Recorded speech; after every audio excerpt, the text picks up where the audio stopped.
लोकसभा चुनाव की तारीखों के ऐलान से ठीक पहले 11 मार्च को मोदी सरकार ने नागरिकता संशोधन अधिनियम CAA को देश भर में लागू कर दिया।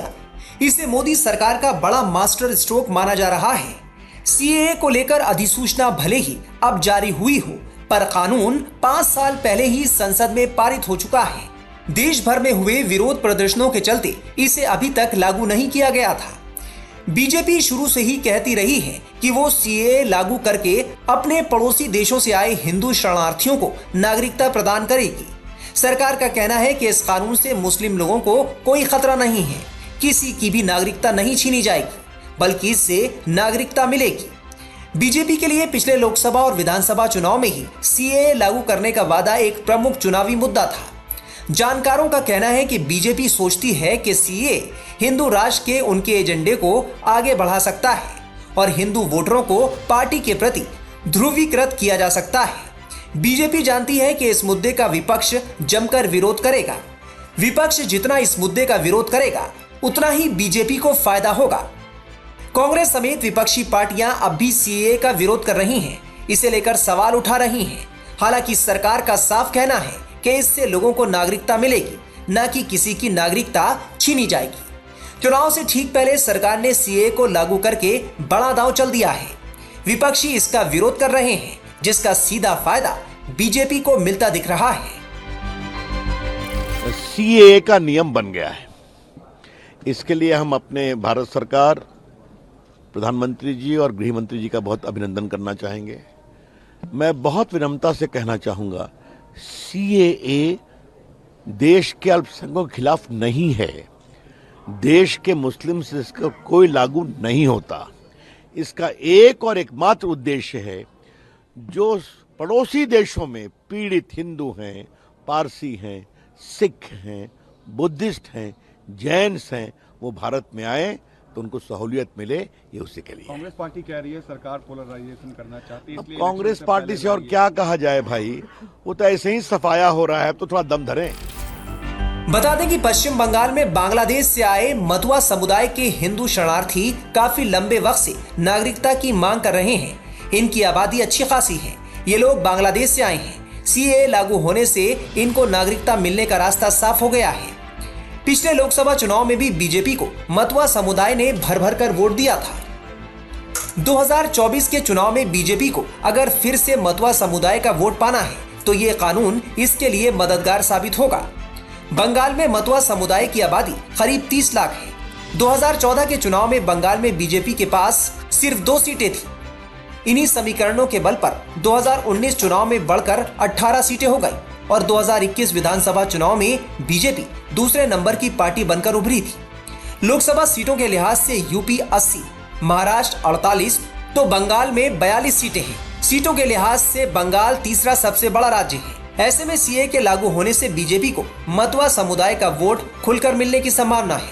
वहीं ममता बनर्जी ने ऐलान किया है कि वो पश्चिम बंगाल में CAA लागू नहीं होने देंगी। ममता जितना अड़चन डालती हैं, तो बीजेपी उन पर उतना ही मुस्लिम परस्ती का आरोप लगाकर कटघरे में खड़ा करेगी। बुद्धिहीनता के साथ हमारे पूर्व नेताओं ने जो धर्म के आधार पर भारत का विभाजन कराया था,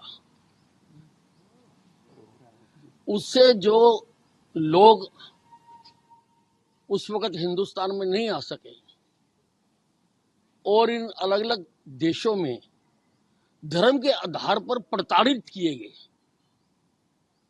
वो हिंदुस्तान में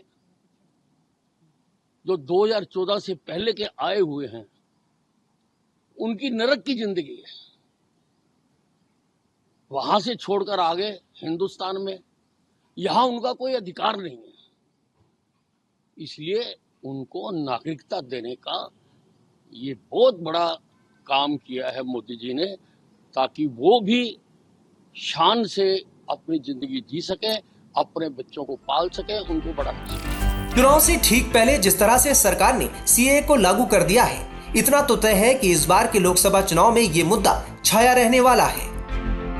लंबे समय से चर्चा में विषय था सिटीजनशिप अमेंडमेंट एक्ट और ये सिटीजनशिप अमेंडमेंट एक्ट के बारे में भारतीय जनता पार्टी की सोच या कहें भारतीय जनसंघ से लेकर शुरुआत से लेकर आज तक कि जो हमारे 3 पड़ोसी देश हैं, बांग्लादेश, पाकिस्तान, अफगानिस्तान, वहाँ रहने वाले अल्पसंख्यक लोग जो हैं, हिंदू हैं, सिख हैं, जैन हैं, बौद्ध हैं, ईसाई हैं, इन सब के जो वहाँ पे प्रताड़ित हैं और प्रताड़ित होकर देश छोड़ने को मजबूर होके पलायन करके एक निर्वासन की जिंदगी जी रहे हैं, ऐसे लोगों को दिसंबर 2014 तक की संख्या में जो लोग ने विधिवत भारत में आकर और आवेदन दिया है, इन सब लोगों के लिए नागरिकता प्रदान करने के संबंध में एक कानून है और इस कानून में उन्हें भारत की नागरिकता मिलेगी, स्वाभिमान के साथ जीने का अधिकार मिलेगा और जो प्रताड़ना सह रहे थे पीढ़ियों से, उससे उनको मुक्ति मिलेगी। तो मैं बधाई देना चाहता हूं प्रधानमंत्री जी को, बधाई देना चाहता हूं अमित शाह जी को, जिन्होंने सिटीजनशिप अमेंडमेंट एक्ट लाया और ये कानून को पास किया और आज उसका क्रियान्वयन करने का शुरुआत हुई है। तो निश्चित रूप से लाखों लोगों के चेहरे में खुशी आएगी। किसी की सदस्यता समाप्त करने का कानून नहीं है, सिर्फ सदस्यता देने का कानून है। किसी को असुरक्षा का भाव महसूस नहीं करना चाहिए, क्योंकि बड़े चिन्हांकित लोग ही इसमें आएंगे और वो लोग जो प्रताड़ित आएंगे।